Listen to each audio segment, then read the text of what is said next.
This episode of the Closeout Bodyboarding podcast is proudly presented to you by limited edition fins. Shane, I've always wanted to know, what's the big difference between the original limited edition fins and the new Psylocke fins? Benny, the Psylocke fins are bigger and wider than the original LE foot pockets. So basically when you try them on, they'll actually be a size up. Psylocke's fit really well in half sizes to the original fins. So I used to not be able to fit into the larges in the original LE fins, but I fit perfectly into the Psylocke large. So I just recommend everyone, if you weren't comfortable in the original LEs, go in and try on a new Psylocke's. Awesome. Thanks, Shane. Back to you in the studio.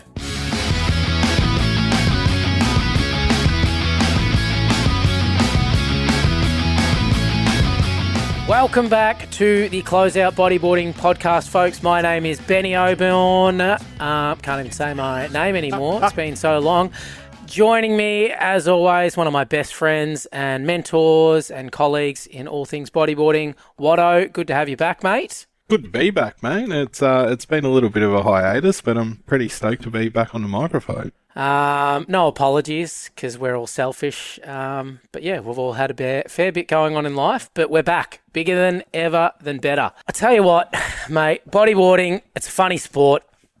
We've got some of the most passionate people you'll ever meet, but we're also pretty good at shooting ourselves in the foot from time to time. Everyone seems to have an opinion about where the sport should go, but very few people are willing to put their hand up to lead it. This episode isn't about convincing anyone of anything. I need to be really clear about that. It's about sitting down with a bloke who's just accepted one of the biggest leadership roles in bodyboarding, giving him the opportunity to tell his story, explain the vision behind the Association for the Progression of Bodyboarding, and answer the questions the community is clearly already asking. So, for full transparency, Jamie McCall and I have known each other for a few years now after being introduced by a very good mutual friend of ours, Nick Chandler. While we've had plenty of conversations over that time, tonight isn't about mates having a chat. It's about giving the bodyboarding community the chance to hear directly from the person leading the next chapter and asking the questions that many people want answered. Welcome to the podcast, Jamie McCall. How are you, buddy? I'm great, mate, and I'm stoked to be on a fellow podcaster's dream podcast. It's a bit strange for me being on the other end, but I really appreciate the invite from you and Chris. Thank you. Mate, this is called podcasting the podcast. That's it. It's usually what you do when you run out of things to talk about. and clearly, you blokes interviewing me, you've run out of things to talk about. But anyway.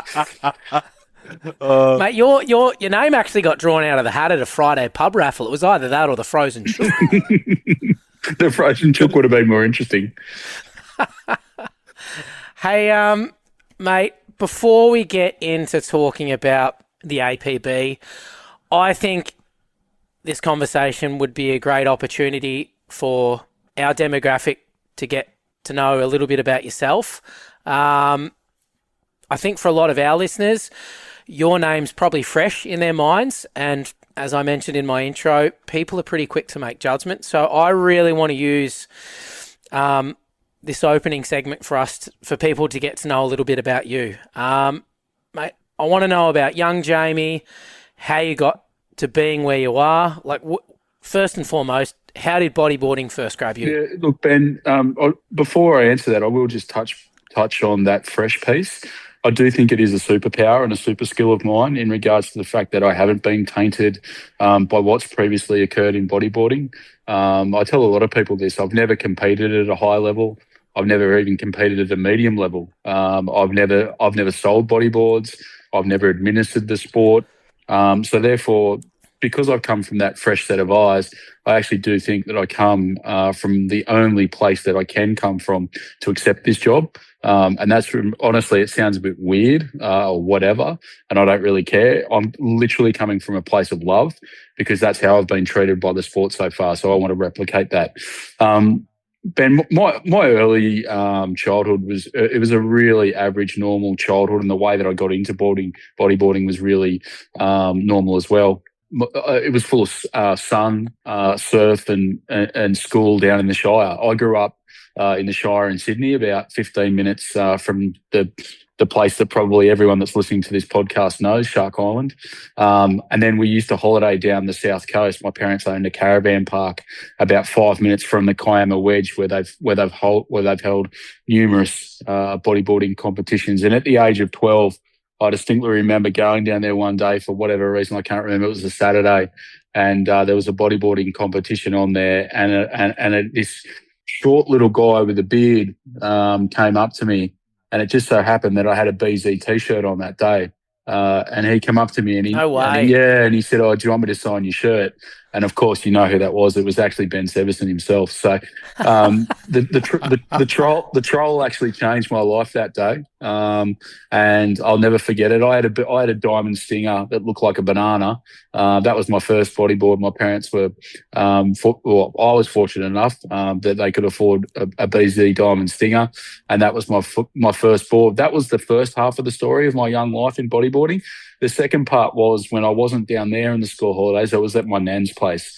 And my nan, who's, this isn't a sad story, she passed away 2 weeks ago. She was 101, if you can believe it. Wow. And that's incredible. Yeah, and she used to say to me when I used to go to her house in Cronulla, she lived on Ocean Street, which is about 10 minutes walk from the island. She used to say, "Don't come back drowned because you're no use to me." So I used to surf the island, pretty small, I must admit. But yeah, so in the early days, it was sort of half somewhere in Cronulla, either Beachy or the island or wherever. And then school holidays was always down at the Wedge in Kiama. So that was sort of the early introduction to bodyboarding.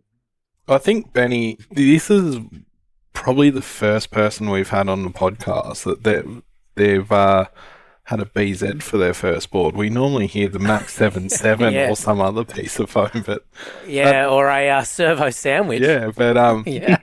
that's really cool. A couple of really cool places to surf down there, like Kiama and Shark Island. Mate, surfing Shark Island, even when it's small, there's no feet, mate. Like there's a lot less water on the reef. Yeah, as So coming unstuck still hurts. yeah. Look, I've since my comeback in the sport, I've been surfing there. Not heaps. I've surfed there probably somewhere between 6 to 10 times in since I've come back, and I've surfed it probably 3 or 4 times with the person that probably everyone associates the island, well, a lot of people associate the island with, in two people, both being Des from Emerald and Andy Lester. Andy's actually my bodyboarding coach, and both say to me that the smaller the island is, the more dangerous it is because there's just less water.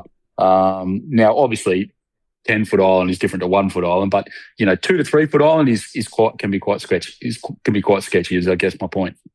I guess from that transition in your early childhood, kind of teenage years, did you continue on, or you kind of segued into something else? No, I segued, mate. When I got into sort of year 10, year 11 at school, I got really big, but remained really fast. And I don't know why, but people will laugh at that. Any of my former colleague rugby players, they will say that I wasn't fast, but I was fast for my size, I guess what I'm saying. So rugby took over my life. Both my grandfather and my dad were exceptionally good rugby players, played at quite a high level, and I actually ended up, while I was down at Cronulla, I pulled on the blue and white stripes of the mighty Baronier Bay Dolphins, and then I was a very quick journey to first grade Colts. I actually played first grade Colts. Colts is, for anyone listening that doesn't know, Colts is under 21s. I actually played that when I was in year 10 at school, so I was still 16 at the time. It's a pretty significant gap. Yeah. And that all sort of led into, I spent a lot of time down at Southern Districts, probably lost my way a little bit because it was back then we had no money, and the biggest thing that we would win was the drinking races at the end of the matches. It wasn't actually the games itself. I lost my way a bit. And I decided that one of the things that I should do in life was sort of what everyone does, I guess, is when they first leave school is do a gap year. So that's what I decided to do. I went overseas and I ended up playing rugby in London. And probably that was about as high as I went in rugby. I ended up playing in the National Division 1 competition, which is a step under what Super Rugby is here today. And I played in the first 15 for a team called Wimbledon, which is where the tennis championships are. It was a fantastic part of my life. And it was a great part of my life because at the time, the pound was 3-1 for the Aussie dollar. And really, again, it was a beer drinking competition with some rugby on the side. It's very different in the UK. The after-match functions, like you get all dressed up, you put your tie on, you put your blazer on, and I'd argue that the after-match functions are actually much more important than the game itself. Mate, Wimbledon is a very reputable, like, kind of sporting district in England as well. You mentioned tennis, the club you played for, but also one of the most controversial kind of football teams in the early history. Like the two Vinnie Jones played for. Like it was a pretty interesting part of London. Yeah, it's actually it's really funny. It's like it's very, very, like if anyone's never been there, you should go there. It's an amazing place. Probably some of the richest real estate in London exists there. It just blows your mind when you go there. And as a dumb broke Aussie who could play rugby, it was just like stars in the eyes. Like I couldn't believe it. I still remember to this day. I was actually working and this is a good segue into what I ended up doing for my career.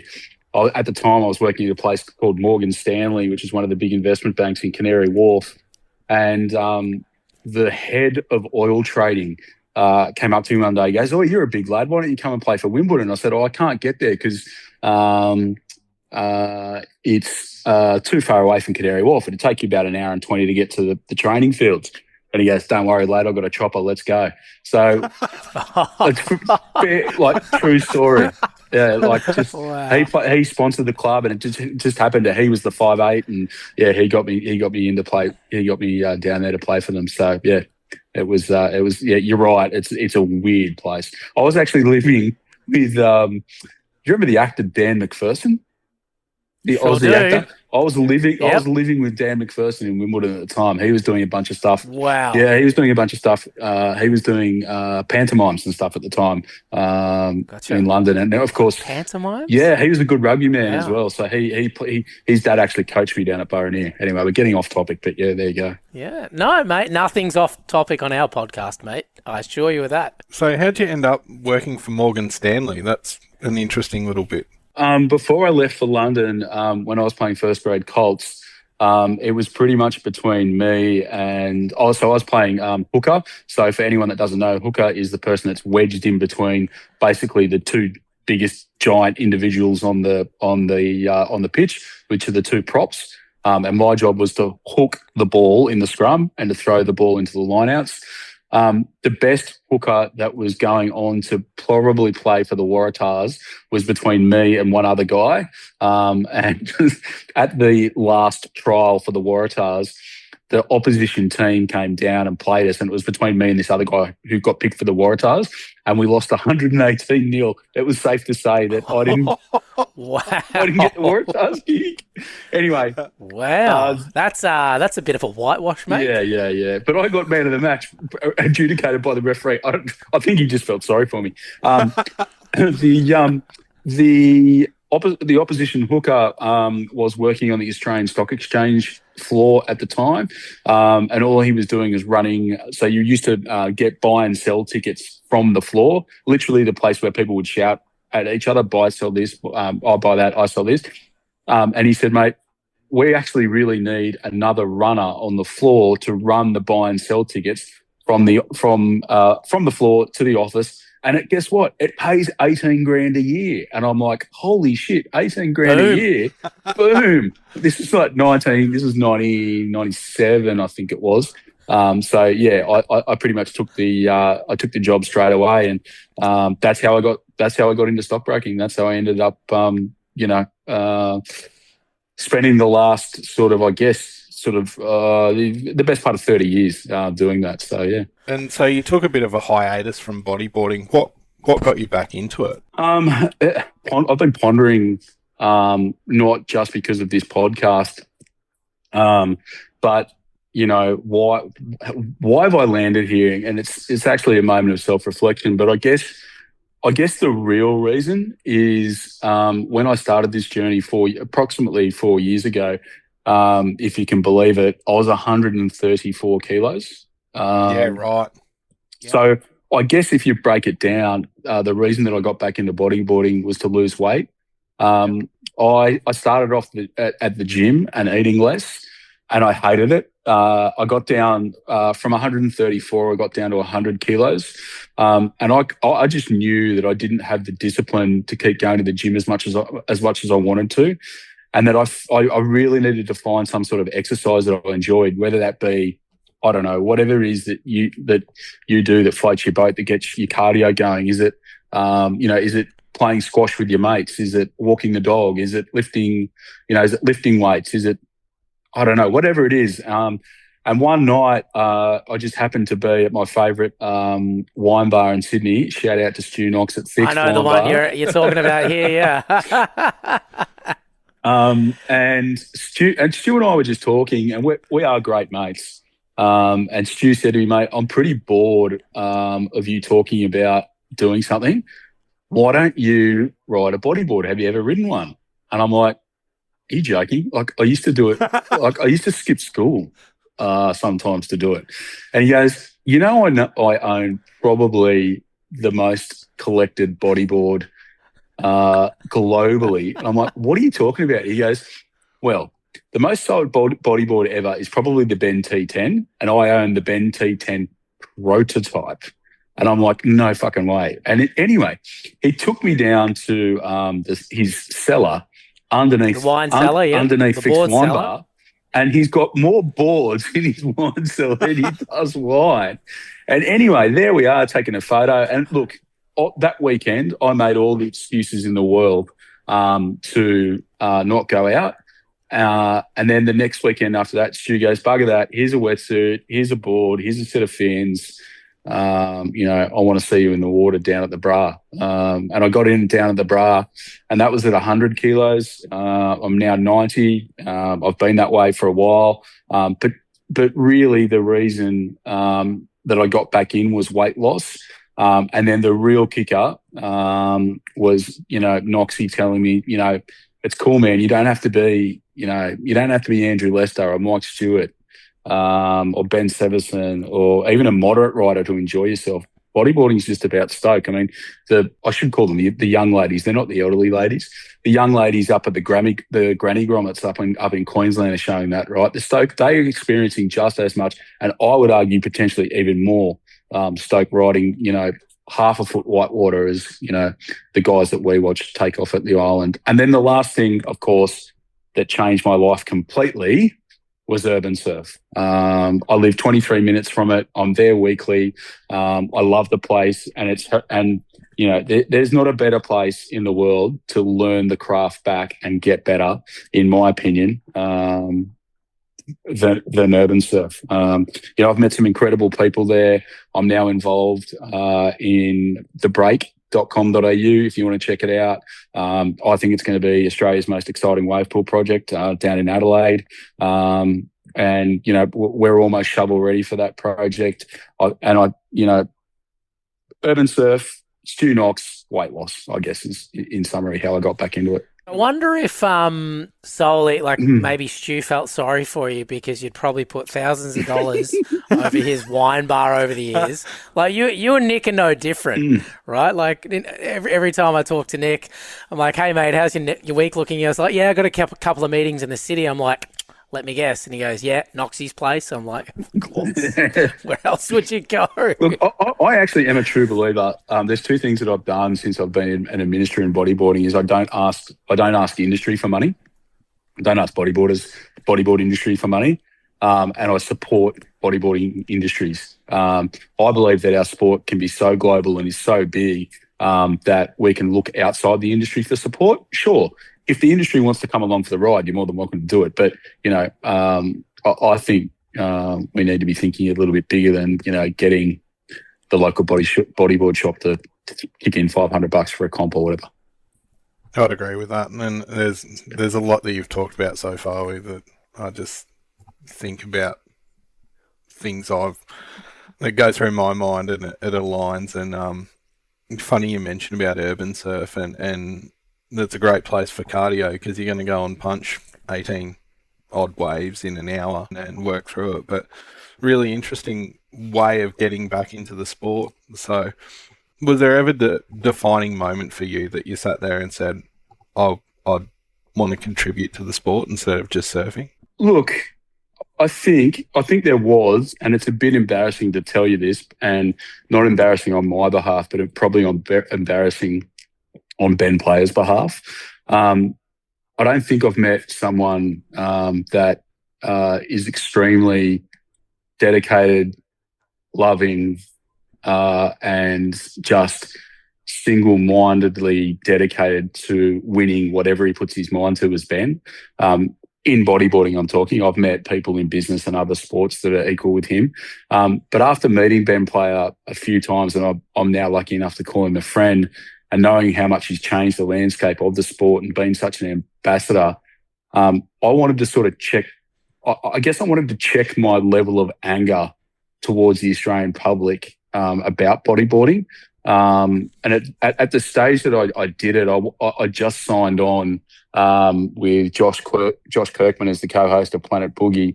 And I thought we could run it as our first sort of podcast and build something around it, but we've never got around to it. So you guys can have the exclusive. The inside scoop. That's it. So what I did was I went and stood in the middle of Martin Place, and I got my GoPro out and I shoved it in front of people's faces, and I did a survey of 100 people.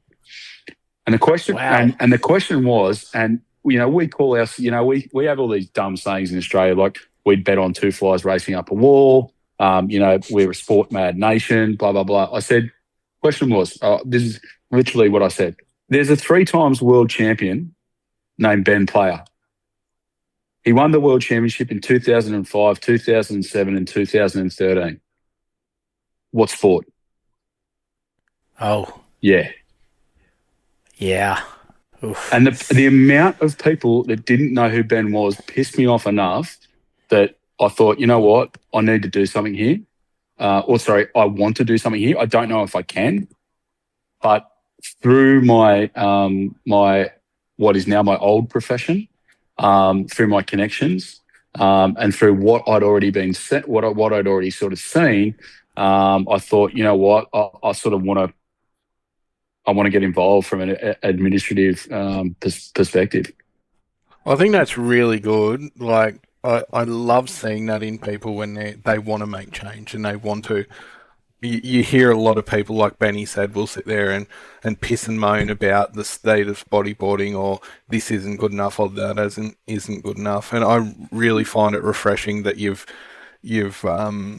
gone and taken your passion and you've put effort into it. And I think it's really good as well to not have the background you said at the start where you don't have those industry connections or you haven't spent time in the industry. I think that one of the things that bodyboarding has needed in regards to building things is someone with experience from an external source.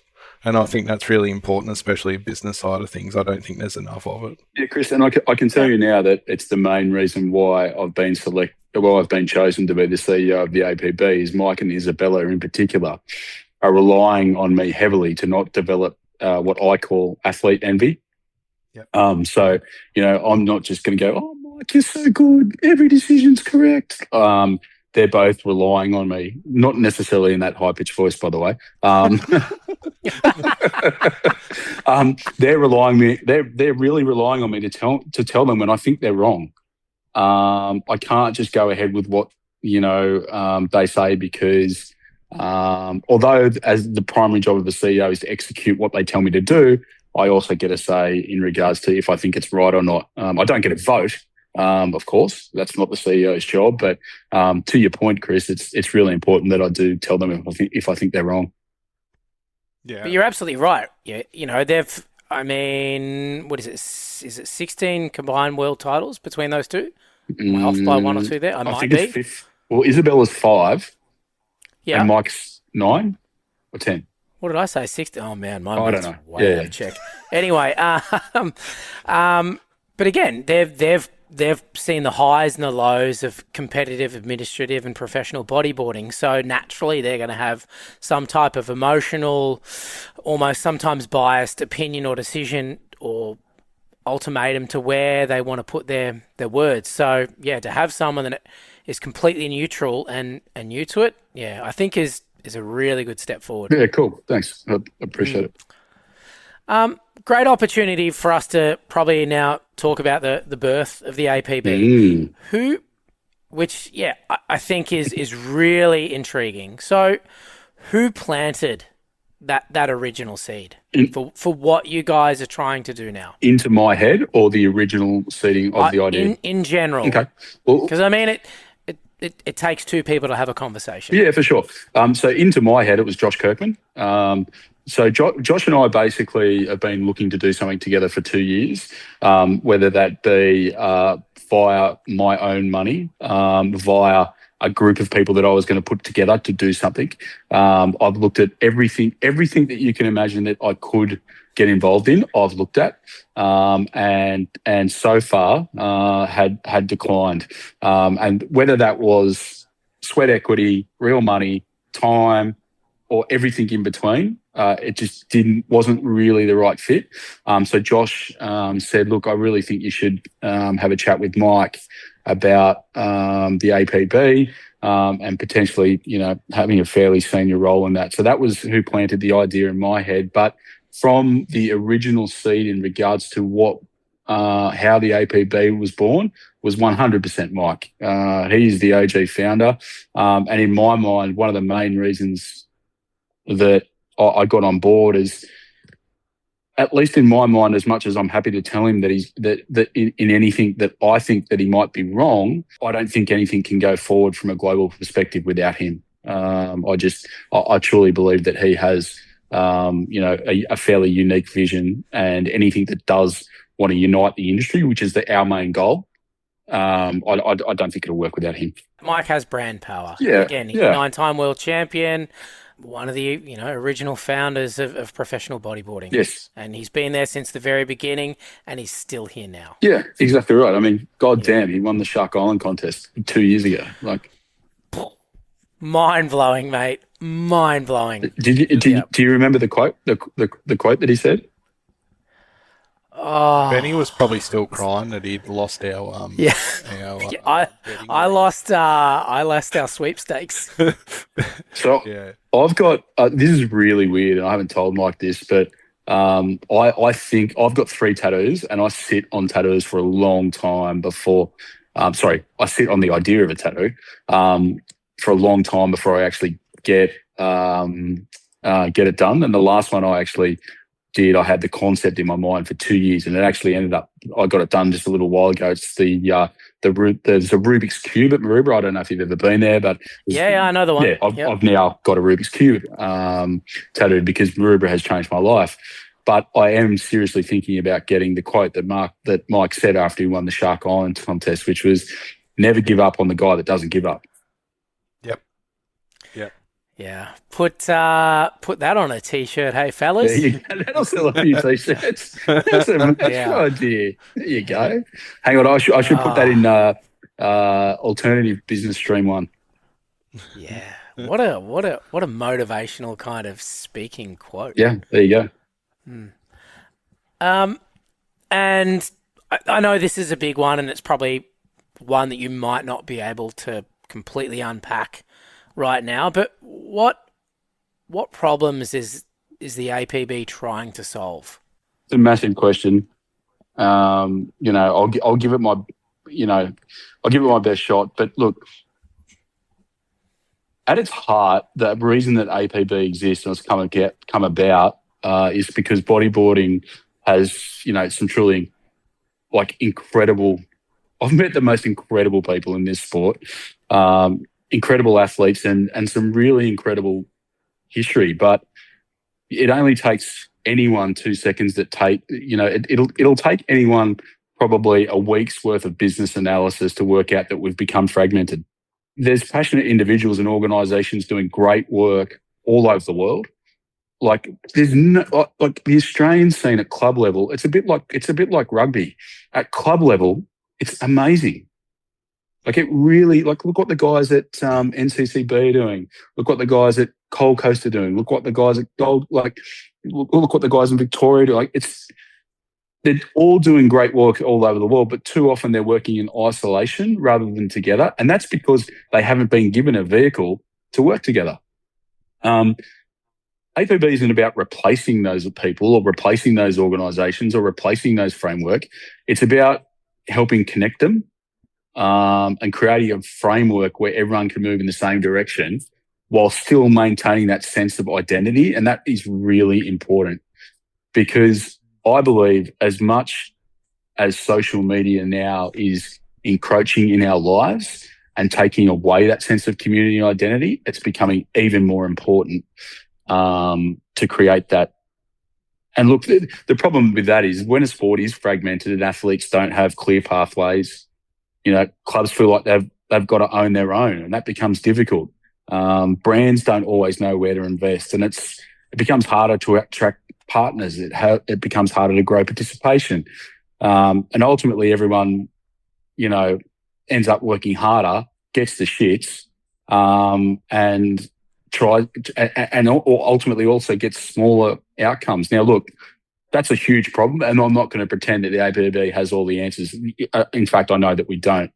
Our role, and we've only soft launched this, don't forget, is to listen super carefully to what everyone has to say, and then, help create the conditions for the sport to thrive over the next 2, 3, 5, 10 years that's, in the plan that we've got. I really like how you've summed it up, and that was something that I did find, the fragmentation of the sport and trying to get people to align on things or trying to get different sort of direction. And I spent 5 years as president of Bodyboarding Vic, and you want to push further and you want to build those pathways, but you've only limited to how much time you've got and how many resources you've got to be able to do that. So I think from a grassroots level, you get to the point where I can focus and try and put all my effort into this organisation. If I try and push any further, I'm going to take away from what I can possibly do there. So yeah, I think that's what bodyboarding has needed, is some form of a framework or something to tie it all together. And we've got everyone. There's a lot of amazing things going on in amazing clubs, but to try and bring people together without removing that sense of identity, I think is really important. You hit the nail on the head. I think that going forward, it's that old saying, united we conquer, divided we fall. And there is that fragmentation where if there was some more sort of focus together, I think that it would build the sport in a stronger direction. Yeah, for sure. Yeah, totally agree. I'll tell you what, folks, we're on track for a record of master quotes from this podcast already. I might have to get a bunch more tattoos. This is going to turn into a self-help seminar. I love it. One day when we finally do Closeout t-shirts, maybe we can put some on there. Yeah. By the way, I do love the name of your podcast. It's awesome. Yeah, we did a full workshop on this. We went back and forth in circles for I would say almost 2 months. Over 6 beers and a packet of twisties. Oh, there was probably a lot more than 6 beers. Oh, there's probably 160 beers. Some of the conversations got pretty deep about it as well. That's awesome. Yeah, it took a bit to come up with. That was like one of my passions is horse racing, and whenever you see a new owner in horse racing, all they care is about the name of the horse. Well, let me tell you, as a seasoned owner, I could not give a shit what you call the horse, just make it run fast. That's it. Yes, an owner, mate. You just needed to get across that line in front of other horses. Exactly. Quite a diverse experience in who's in the APB, the founders. So you've got yourself, you've got Isabella, you've got Tezza, you've got Mike.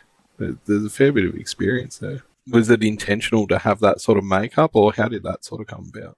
Yeah, cool. So the founders, we'll start with the very start. The founders at the very start was 3. So the original list was Mike, Tezza, and Art. Then what they did was a typical business analysis and identified weaknesses of the board, and then they went out to get those people. Are they right? Are they the right fit? Only time will tell. But was it intentional to get a diverse board? No, it wasn't intentional. It's absolutely essential. I'd agree. The APB doesn't own bodyboarding.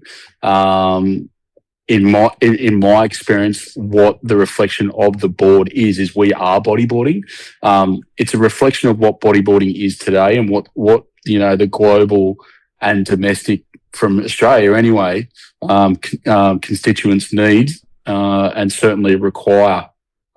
You've got Mike's the visionary behind APB, and without him, there's no way that this would succeed. And Terry is the treasurer. And I just thought Terry was the voice of bodyboarding, and there wasn't, a depth of experience that I've come to know. I can tell you now, from my perspective, no one globally has a better handle on bodyboarding NGOs, and for anyone that doesn't know what that means, non-government organisations, than Terry. He just has an amazing knowledge globally of all these surfing organisations because of his role in stand-up surfing competitions as well. He knows all the acronyms, all the directors, all the people, and how to put all those pieces together. In regards to Ricardo, who's also a founder, I'd say that no one understands the state of bodyboarding in Europe better than Ricardo from what I've learned so far. And that's an enormous part of where we need to grow the sport. And then Art is there for a boring reason. He's a bodyboarder himself, but he's basically there to make sure we don't make any basic legal or governance mistakes, which, a group of bodyboarders could be inclined to do. And then look, as much as Isabella is self-explanatory, and I think we've sort of already touched on it, to have a female world champion who is also, I don't know if you've seen it, 5-time world champion, 5 times world champion. Jamie, let's highlight that. Yes, I think in regards to the content that she puts out for coaching and getting young girls in the sport, it's you've got, not only do you have it, you've got to have it, you want to have it, and it's an exceptional growth area of the sport. So from a geographical standpoint, and I guess to give the listeners a good reference, Ricardo's based in Gran Canaria, correct? That is correct. Is Art US based? Art is US based, yes. Yep. He had naturally home in Hawaii. On the call this morning at some ungodly hour when we had the call. 10 p.m. London time is the only time that we can get together, FYI. That it works. Yeah, right. He is in Oregon, which there was significant, what do they call? They don't call them bushfires over there. What do they call them? Wildfires, yeah. Yeah. So he couldn't go outside today because of the high level of smoke. Yeah, so he's in Oregon. Isabella is really important because she's lived in Brazil, Portugal, Spain. Now she lives in Australia, but she obviously has that global outreach as well. As you said, Ricardo in Gran Canaria, which is Spain, Teza and myself in Australia, and then Mike sort of hopping globally all over the world. It's always fun trying to pull together a bunch of people from different time zones. Those 3 key time zones, the US, Europe, and here.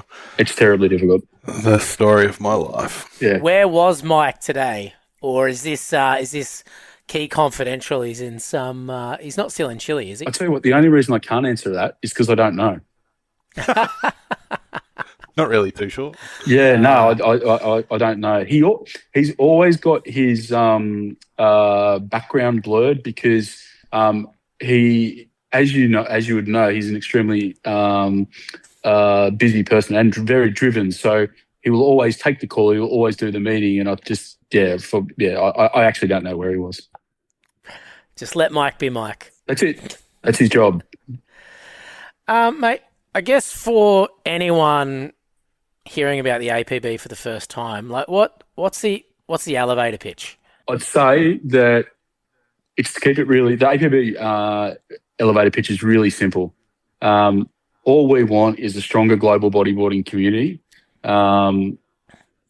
the only thing that we do is the only reason that we exist is for unification around the common goal of growing participation, supporting the high-end athletes, strengthening the grassroots clubs, and then creating opportunities for future generations. I mean, just on that future generations, there's a young man that's part of our club, and I won't name who he is for privacy reasons, but down at Maroubra, he's how old is he? 16. Yeah, 16 now. He's in year 10 at high school.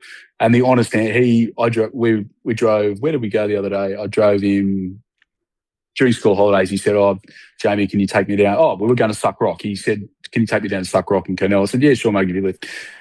And on the way down in the car there, he asked me if he said, "Oh, Jamie, I'm thinking about leaving school to pursue being a professional bodyboarder." And this guy is he's winning some serious comps, and he's very good.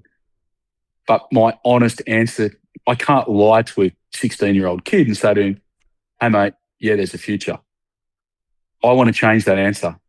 And the answer is not. Because currently there's not. Correct. It would be a lie if I told him, right? Yeah. So I'm not interested in that. What I'm interested in, and I'm not interested in telling him to leave school, by the way, in the future. But what I am interested in is telling him, "Hey, mate, stay in school, but have you enrolled in the XYZ program that the APB, I've been dealing with acronyms for 8 hours now. The APB is put in place so that you can do the best that you can to become the bodyboarder that you want to be." And that currently doesn't exist. And I think we've seen that a lot. And this is no kind of negative comment towards what's happening with the IBC. But you see a lot of these young Aussie guys really wanting to travel and have a crack at making the mark on that world stage. But there is no pathway. No. And that pathway doesn't come cheap. So you're seeing it where, it's going back to the general public for crowdfunding or almost, pleading for community support to help those guys realise or at least experience what they want to achieve in terms of a professional sports dream. Yeah, and just on that, Ben, I used to be involved in junior golf quite heavily, and what I used to do was create athlete packages in regards to a junior golf. So say golfer XYZ at my local golf club wanted to go and chase his dream on the Asia Tour, and he came to us with a business plan that would say, righto, it's going to cost me 250 grand for the year to participate in Asia. That's flights, accommodation, physio, food, everything. What I would do was I would sell a package I'd sell that athlete to the members of the golf club. And what they would do is they'd, say we got 25 guys to chip in 10 grand each, right? They would all go in. You would effectively own the athlete, and you would own the upside of the prize money in the athlete. So say the beyond the 250 grand that the athlete won, say he won 300 grand in prize money, you could then agree with the athlete that, say, 50% of that, so 150 grand, was divvied up between the initial investors. There is absolutely. I looked at this model extensively with a certain bodyboarder who I believe is unfortunately been born in the wrong era, and if he was born in the 90s, he would be winning everything right now. I tried to work this out with him. It's impossible right now. So to your point, it's not achievable.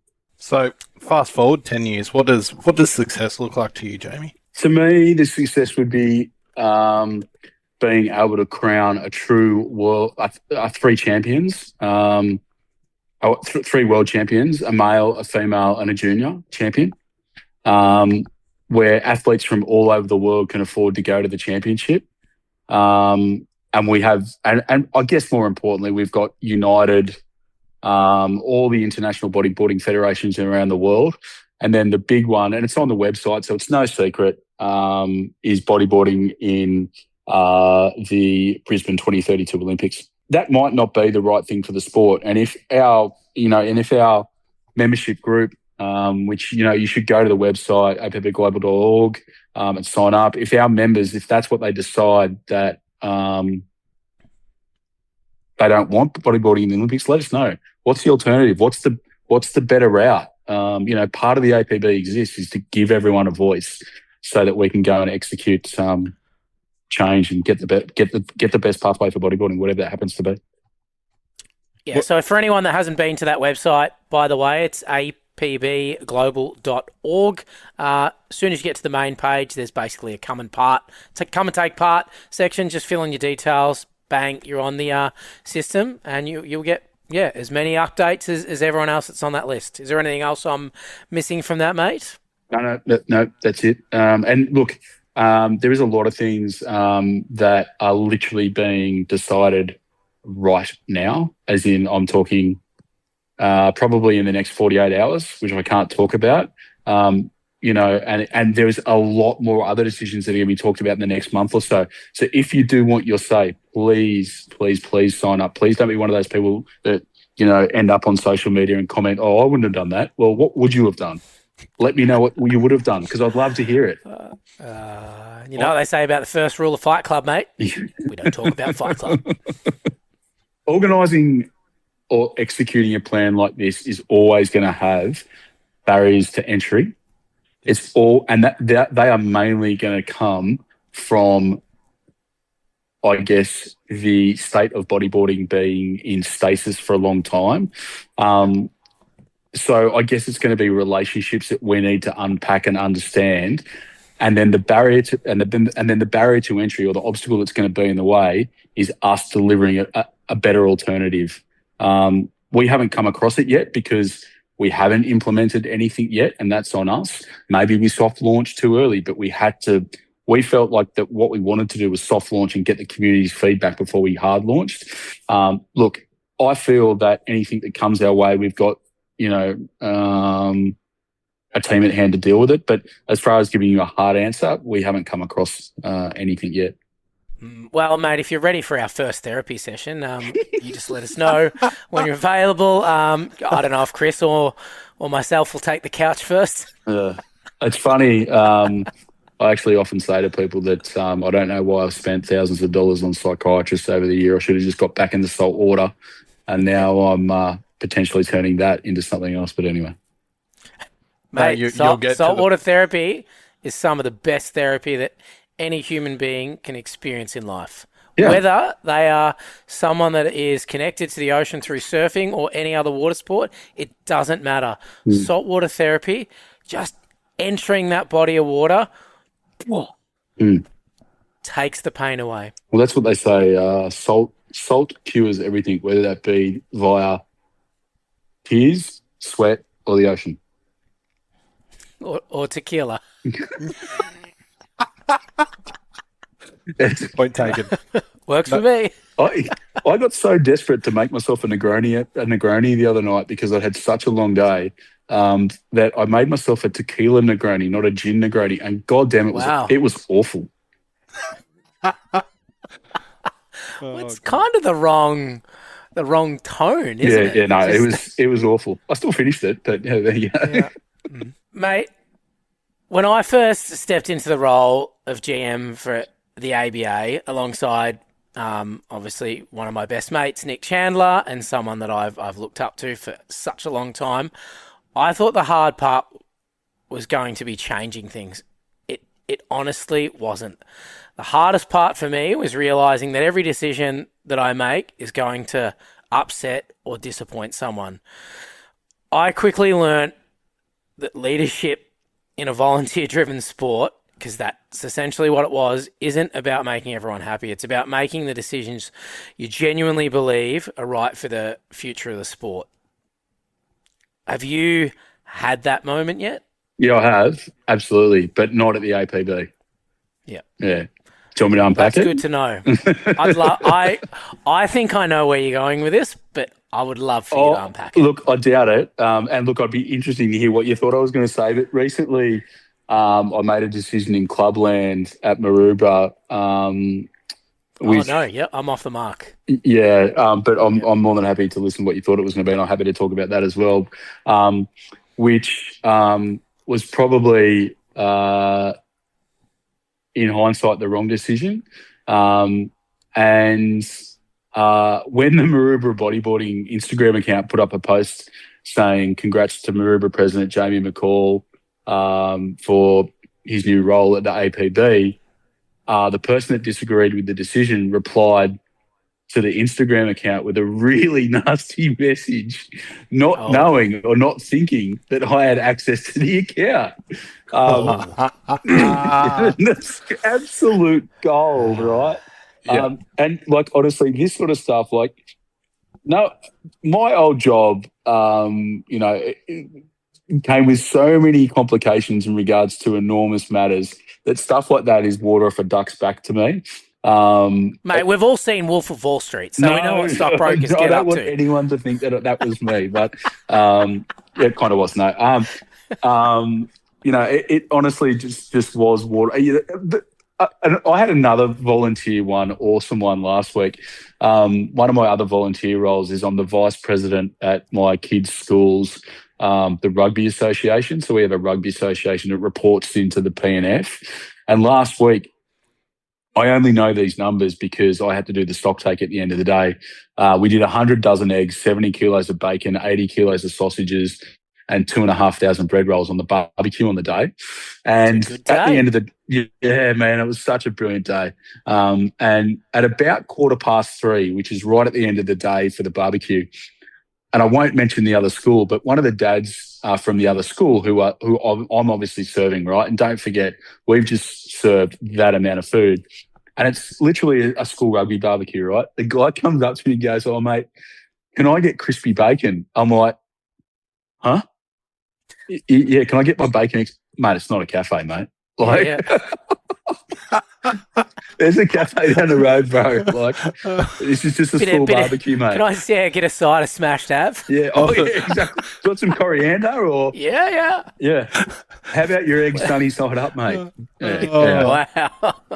So that sort of look, it's a good question, and that sort of stuff just amuses me, mate. But what were you gonna? What did you think it was gonna say? I'll be interested. I thought this maybe had something to do with that little vision you had with a potential event down the south coast that hit some barriers.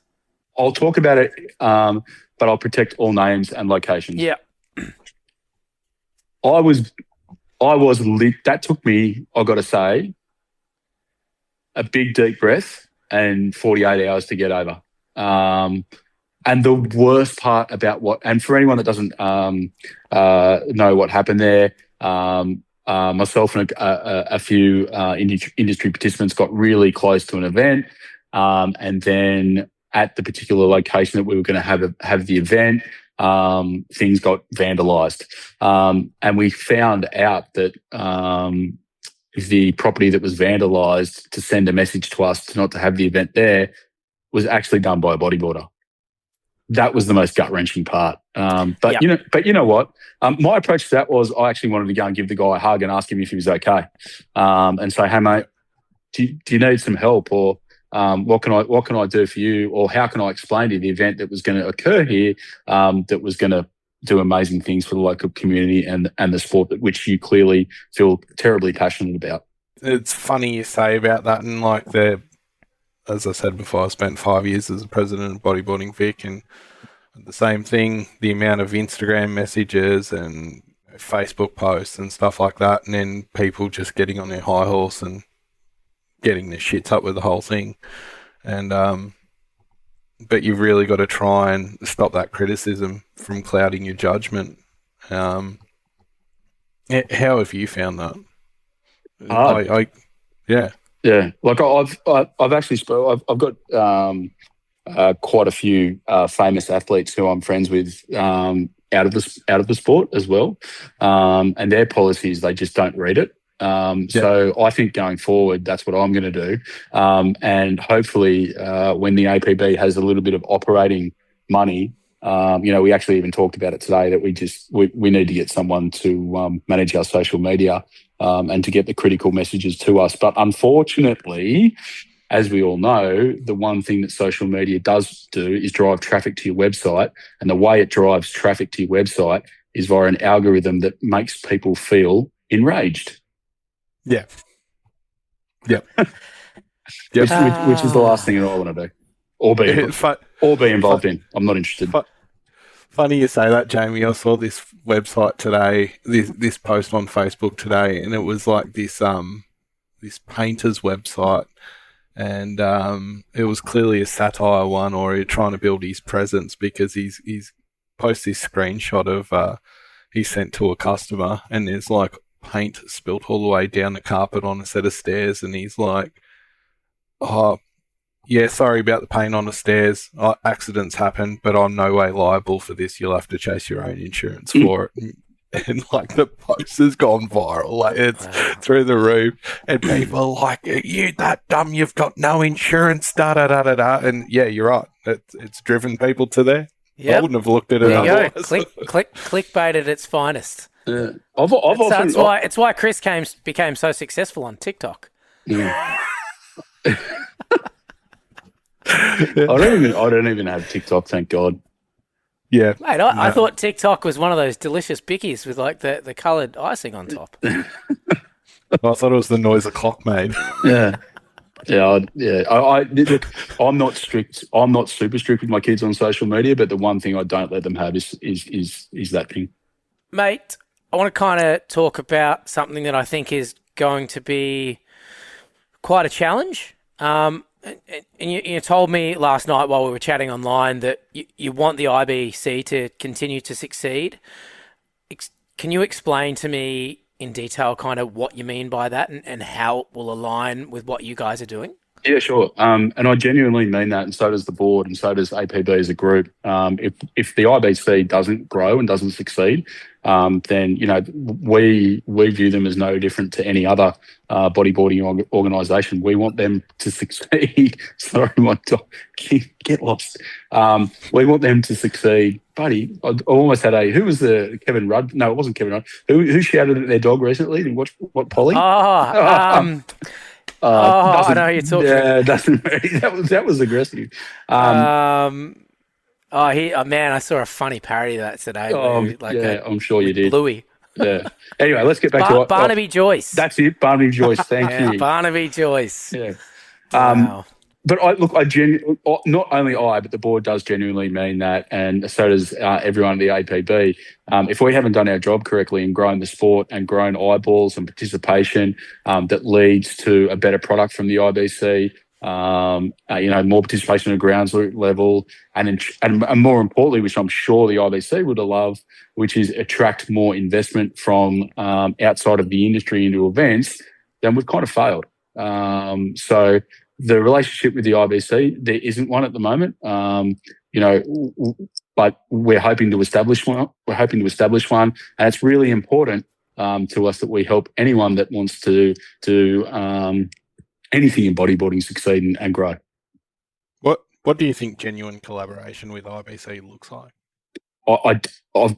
This is the only question which I've thought about. And I've been thinking about that outside of this podcast, and I'm going to take the fifth on that. I don't know. Yeah. Oh, mate, we'll come back to you. We'll be like a current affair following you down the street when you go to get your morning coffee. Yeah, good. Like Tracy Grimshaw in that song, what's the play lunch song, Keith? Yeah. Oh, man. Look, I guess what I would comment is that I can't comment what it looks like for the IBC in regards to success, but for the ABP, it's uniting bodyboarding at every level together to get the ultimate goal of what we spoke about before. And if the IBC wants to be involved in that, then let's go, let's do it. Well, I think my next question is quite relative to what you just spoke about, but it goes to the other end of the scale, back to that kind of grassroots segment. Like, what can local clubs do like today to support the vision of what the APB are trying to achieve?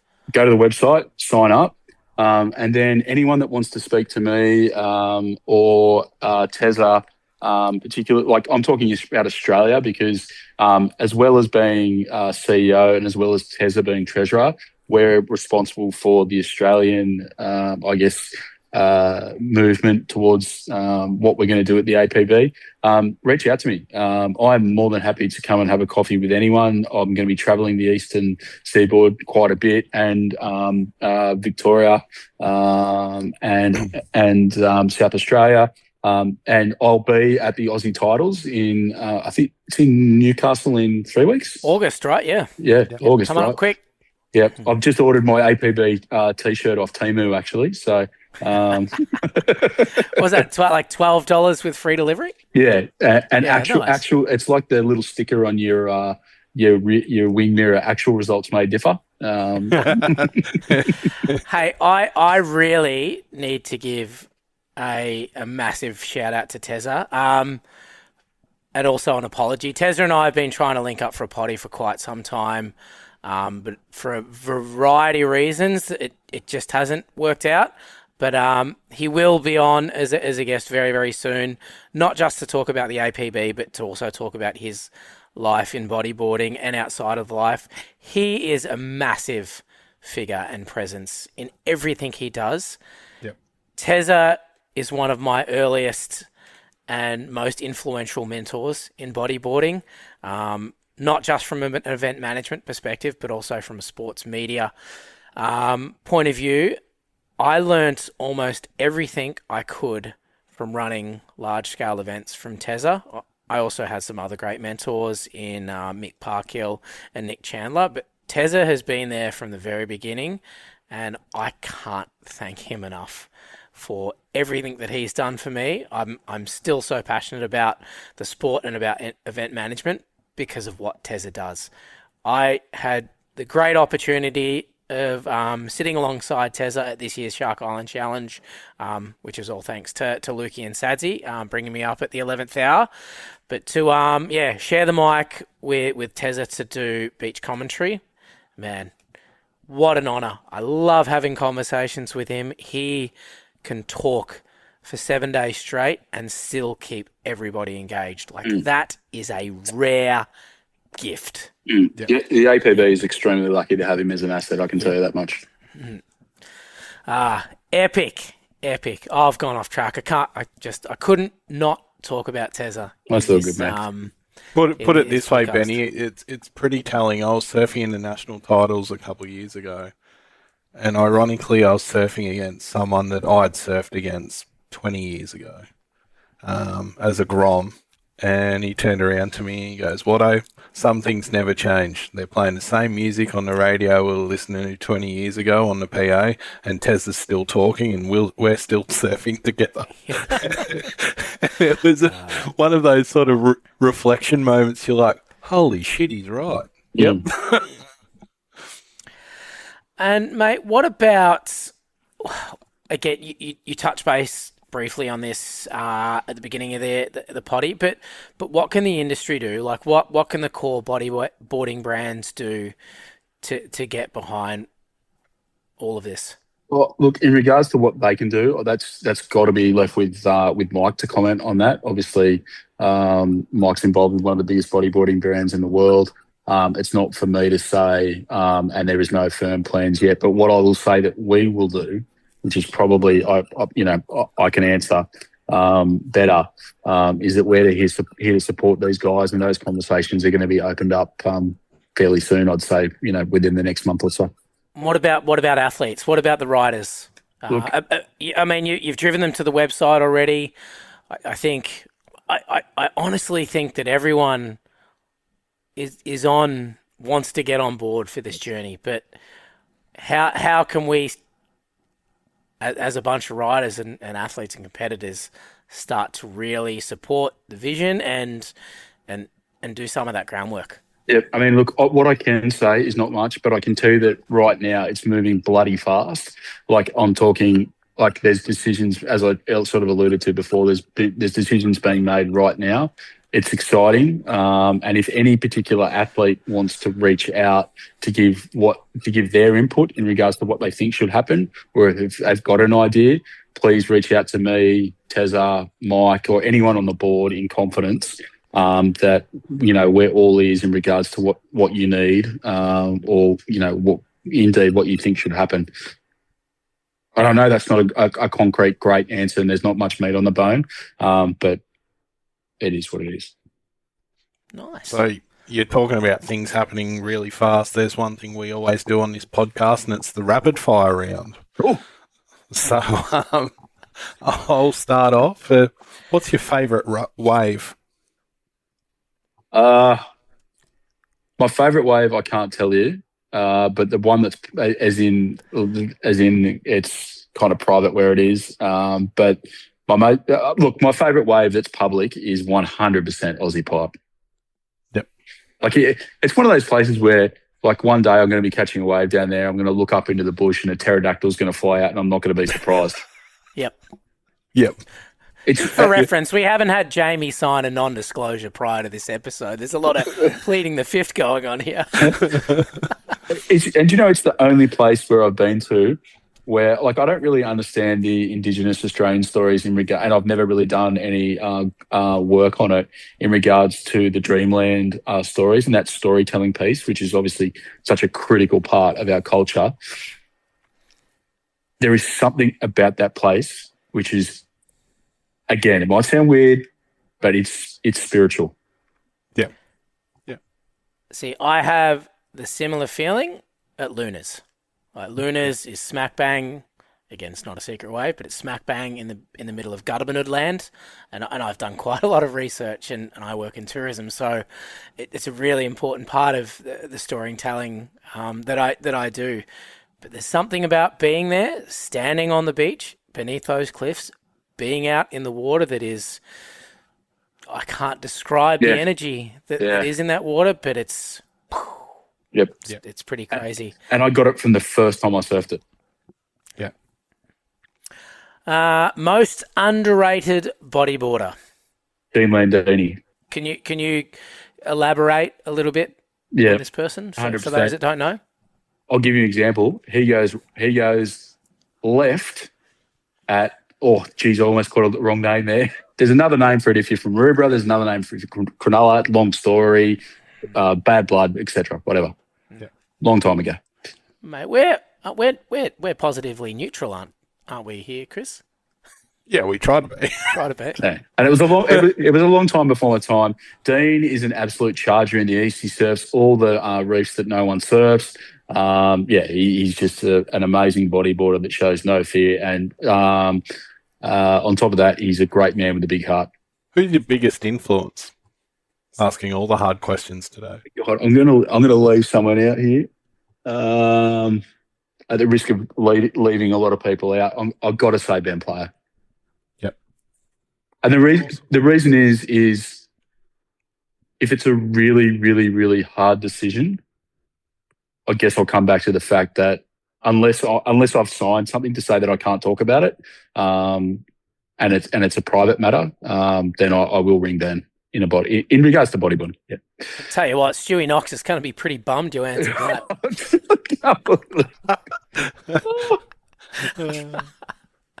Wave, pool, or ocean? 100% ocean. 100% ocean, but with the preference that I suffer from sciatica down my left leg, so I'm a really weak paddler. So once the beach gets over 4 foot, 5 foot, I'm not interested. I find it terribly difficult to get out the back. So I'll say the ocean with the preference that it's a reef with an easy paddle. One thing bodyboarding needs to stop doing. Stop taking disagreement as division, and don't take it personally. Take it that everyone's got a point of view which is valid, and we need to listen to each other. You kind of just answered the next question, which was one thing it needs to start doing. So we can just skip that now. One thing we need to start doing: create an event that's accessible and inclusive to everyone, that is not financially restrictive, so that we can crown 3 world champions. What's on the back of that? What's your dream event? I think you answered that one too. Oh no! Look, I mean, I'll be very honest with you. I think my dream event. It's not my dream event, but I've always lived my life that if someone's doing something that you aren't, then you should shut up and give them a great compliment. So I'll start there. I think the Shark Island guys are doing an incredible job. My word, they are. It's just like, with the help of no one, they do it themselves. It's just an incredible team. They built an incredible event. However, dream event, I'll say an Aussie championship that crowns an Aussie championship at Knights Beach to then seed 3 or 4 riders out of that event to go into a global championship. And the reason I picked Knights is because, it's just an amazing amphitheatre and, It's Knights. Yeah. It's Knights. You crown the night at Knights. It's there's something about that place. Again, I'm sure you've had conversations with Tezza about Knights, and there's some great people that kind of make that place really special as well. Watto and I are really close with a bunch of those guys over in South Oz, Beachy, Japs, the guys over in Robe, Sammy. It is really a special place. Yeah, imagine if you could do an event there where you had a Aussie world champ, sorry, not an Aussie world champion, Aussie champion, an Aussie Masters champion, and then you also did a toe-in event as well. Sorry, toe out, not toe-in. Man, that's Oh, man, this is like this fling for bling concept of Tez's, isn't it?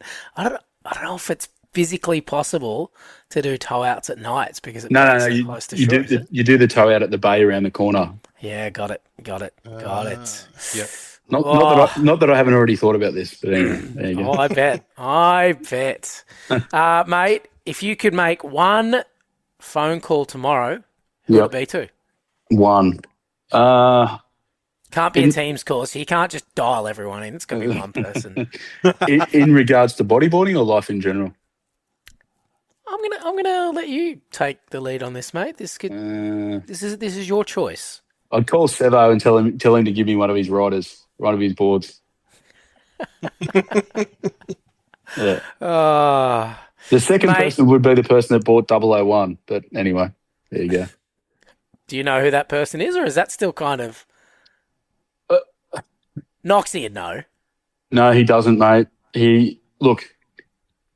Through all my investigations in regards to trying to amass a decent BZ collection and following everyone up in regards to trying to, I've got, let's not talk about my collection, but... No, let's talk. How many are in the collection? I don't know. Look, it's not as many as everyone thinks it is. It'd be somewhere between 40 and 50. Yeah. We've all been there, mate. Yeah, so. Yeah. It's not. Look, it's more like the really rare ones that I've got. Like I've got the Ben Severson cover of Riptide. I've got the unplugged Danny Kim stand up, slick both sides. I've got Leicester's Shark Island board. I won't talk about it too much, but I don't know who owns 001. And I wasn't when it came to auction. I wasn't involved in the sport. So yeah, that was a wild time. Wild time. Correct me if I'm wrong. 001 is in Victoria. Oh, there you go. I don't know who owns it. Yeah, so I know the person that bought it, but they have told me that they aren't the person that owns it. So they bought it on behalf of someone else. Wow. They had a bidder. Yeah, look at that. That's what I heard as well. Now I have approached that person who bought it, and I said to them that I'm happy to sign a non-disclosure agreement to meet the person that bought 001 to have a discussion about a broader sponsorship opportunity within bodyboarding, but that person declined that opportunity. Oh, there you go.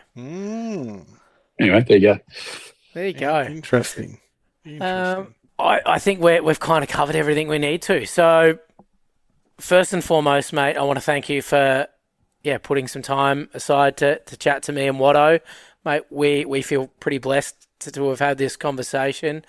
I'm sure Watto will also agree that we're pretty excited to see where this journey goes. And yeah, I mean, you've got our full undivided attention and support. You know us, mate. We can't sit still for too long. I think we've both had kind of about a 12-month rehab break from what we've been doing. So yeah, we're super excited for what you and the team are up to. Mate, is there anything else you want to, I guess, add before we sign off? No, I just encourage everyone jump on the website. And as I said, it's not. This is not. We don't own bodyboarding. The riders, the athletes, the industry participants do. And let us know what you think. And just watch this space because I will say there has been a deal being done, and it will come out soon. Awesome. Well, once again, folks, for all of those people that are keen to express interest about what's going on, jump onto the website, apbglobal.org. Or again, as Jamie mentioned, feel free to reach out to him or Tessa McKenna, the man with the golden tonsils, directly. Happy to answer any questions you may have. And a massive thank you for having me on. Thank you. Mate, massive thank you for joining us. All right, folks, and as always, big shout out to the crew at limited edition Surf Hardware, Sir Michael Jennings for all his production and editing skills and positive support in what we're doing. Isn't that right, Watto? Absolutely. Can't wait to hear what we've done wrong this time. Awesome, folks. Thanks heaps. See you next time. Thanks, guys.